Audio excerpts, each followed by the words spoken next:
por que diacho a sociedade não jogou um anel no mar? Pois é, eu acho que todo mundo já se perguntou isso. Hoje eu vou te explicar o porquê que não fizeram isso e como isso poderia ter sido até pior do que entregar o anel pro Sauron. E aí, meu querido, beleza? Eu sou o Fael e você tá no Mansão Nerd, então não esquece de já dar o seu like e se inscrever no canal. Mas, como eu já falei, tem muito fã que já se fez essa pergunta, por que não jogou o anel no oceano de uma vez? Afinal de contas, o anel já tinha ficado perdido no fundo de um rio por mais de 1000 anos. Imaginem o oceano então. E bom, tem 3 principais motivos para isso não acontecer. E o terceiro ponto vai mostrar para você que o Sauron já estava vencendo a guerra, mesmo sem ter o anel. Então fica comigo até o final. Então, sem enrolação, o primeiro motivo.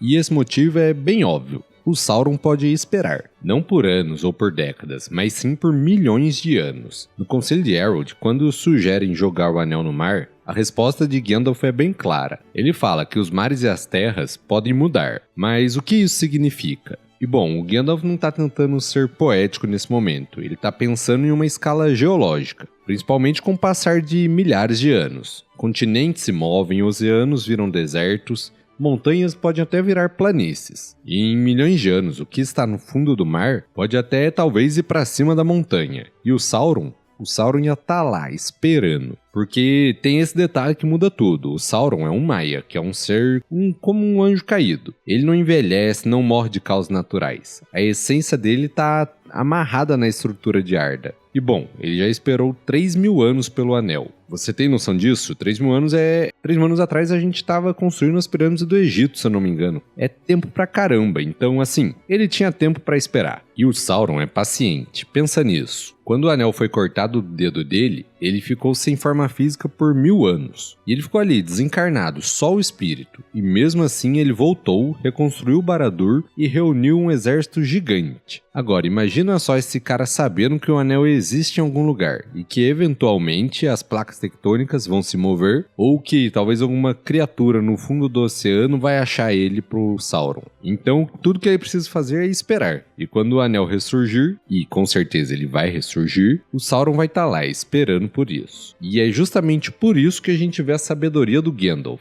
Porque lá no Conselho do Elrond, ele fala alguma coisa sobre não ser responsabilidade deles pensar somente nessa estação ou em poucas vidas dos homens, ou em uma era passageira. E é justamente aí que está a sabedoria dele. Ele não está pensando só na geração dele ou na próxima. Ele está pensando em todas as gerações futuras da Terra-média. Porque, eles decidem jogar o anel no fundo do mar. Então a geração do Frodo se salvaria, ok, sem problema. Mas e daqui 10 gerações? O que teria acontecido? Porque pensa só, daqui a 10 gerações, os elfos já teriam partido para Valinor. O conhecimento do anel teria virado lenda ou depois um mito bem esquecido. A aliança entre elfos e homens e anões já estariam desfeitas há séculos. Ninguém saberia que o anel sequer existiu. E então, quando daqui a milhares de anos ou milhões, quando um pescador aleatório puxasse o anel numa rede, toda aquela geração futura teria que enfrentar um Sauron completamente despreparada, sem nem saber direito o que ele era. Seria praticamente um massacre.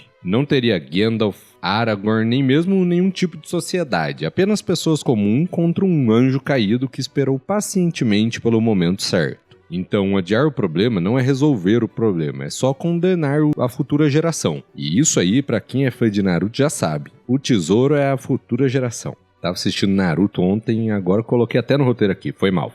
Agora, o segundo motivo poderia ser talvez até pior. Afinal de contas, pensa, se a Terra-média já é cheia de criatura que dá medo pra caramba, imagina o que não tem no fundo do oceano. O próprio Gandalf, em um momento do livro, já diz que tem muitas coisas nas águas profundas. E ele não tá falando só de peixe grande. Porque pensa comigo, você lembra do Vigia d'Água? Aquela coisa que ataca a Sociedade do Anel nos Portões de Moria? Aquilo lá não era só uma lula gigante. E o Gandalf fica bastante perturbado depois daquilo. Ele fica murmurando sobre coisas sem nome nas profundezas da Terra, das quais até ele não sabe. Então pensa só, se o Gandalf, que é um Maia, um ser angelical, se ele não sabe o que são essas criaturas, imagina o nível de poder e antiguidade que não pode ter no fundo do mar. Fora aqui, um detalhe que não me lembro se foi especificado no livro, se tem um motivo, mas o Vigia focou o ataque no Frodo. E talvez isso não tenha sido aleatório. Talvez aquela criatura tenha sentido o anel e tentou arrastar o portador para dentro d'água. Se você lembra se explicou isso no livro, deixa aqui nos comentários, porque quando eu estava preparando o roteiro eu não me atentei a isso e agora eu não tô lembrando aqui, foi mal. Mas imagina só se ela realmente tivesse sido atraída pelo anel. Então existe uma criatura inteligente e poderosa atraída pelo anel em um lago subterrâneo das montanhas. Se o anel for pro mar, aí que lascou de vez mesmo. E o próprio Tolkien, ao longo de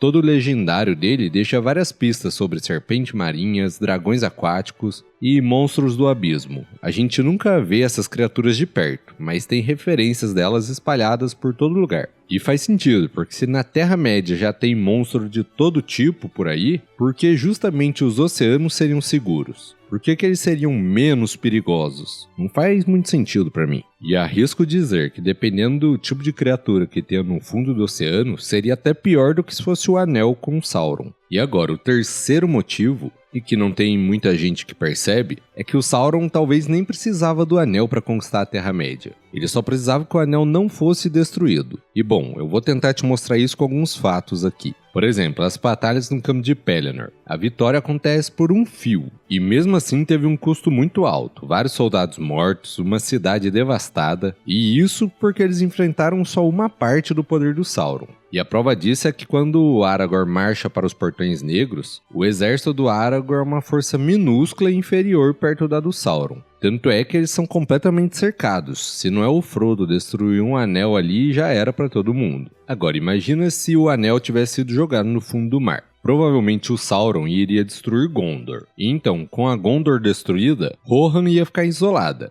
E cairia também. Os elfos já estariam partindo da Terra-média. Mas sem a destruição do anel, Lúthien e Valfenda seriam abandonados, ou talvez até conquistados. Mas bom, o porquê que isso provavelmente aconteceria? E para chegar a essa conclusão é só a gente olhar com atenção a situação real da Terra-média no final da Terceira Era. Os elfos estavam partindo, os anões estavam isolados, Gondor estava decadente, Rohan estava vulnerável. E enquanto isso, os orcs estavam se multiplicando, as forças de Sauron estavam crescendo, fora que ele estava fazendo aliados no leste e no sul, que estavam enviando exércitos para ele. Com o tempo, essa balança estava virando totalmente a favor do Sauron. E isso tudo sem ele ter posse do anel. Todo aquele poder, exército e toda a ameaça era de um Sauron enfraquecido. Então, se eles tivessem apenas escondido o anel, o Sauron teria um tempo ilimitado. Ele poderia ficar 500 anos consolidando o poder dele, 1000 anos construindo exércitos e 2000 anos corrompendo os reinos à volta.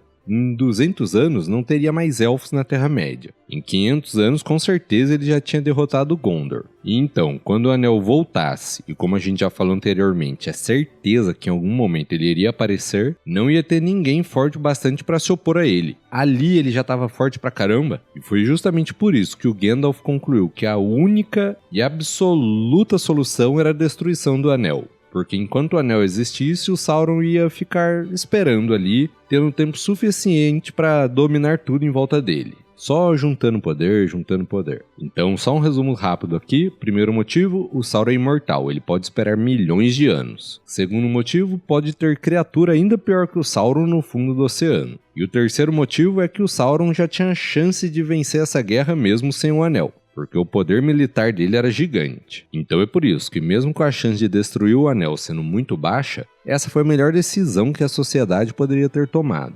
Agora, a única solução que seria melhor do que essa é se todo mundo da sociedade ali tivesse decidido deixar um comentário aqui nesse vídeo. Tá doido, imagina? Não, já ia ser comentário pra caramba, ia ajudar o canal a crescer, ó, me manter aqui toda semana falando com vocês. Porém, como eles não vão comentar, eu peço isso pra você, meu querido. Por favor, deixe seu comentário, porque como eu já falei em outros vídeos, isso ajuda demais. E se puder também hypar esse vídeo, isso aí me ajuda muito também. E agora, se você já comentou, hypou, se inscreveu e fala, putz, Fael, eu quero ajudar ainda mais, eu vou estar deixando aqui na descrição o meu Live Pix. Quem sabe você decide aí me pagar um cafezinho, suspeito que tá calor, mas café é gostoso tendo calor. Eu vou estar deixando aqui na descrição e tá aparecendo um QR Code na sua tela. Mas isso aí, rapaz, é só se você tiver com um coração muito bom. Porque só de você comentar e se inscrever, tá doido, isso aí eu já fico feliz demais. Então é isso, meu querido. Qual outra dúvida você tem sobre o Senhor dos Anéis? Algo que parece óbvio que ninguém fez? Deixa aqui nos comentários que eu trago um vídeo aqui da opção mais comentada ou mais curtida.